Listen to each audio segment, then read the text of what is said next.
I'm going to give you a brief overview of a new interactive parking map we have made available to help you better understand where your permit allows you to park.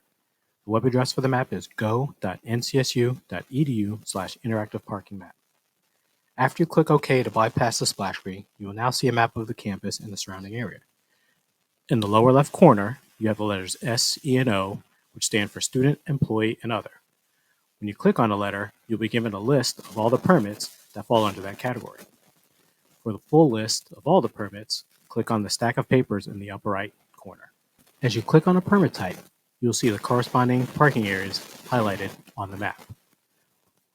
Once you click on the permit type, you can manually zoom in, or you click on the three dots to the right of it and select Zoom to.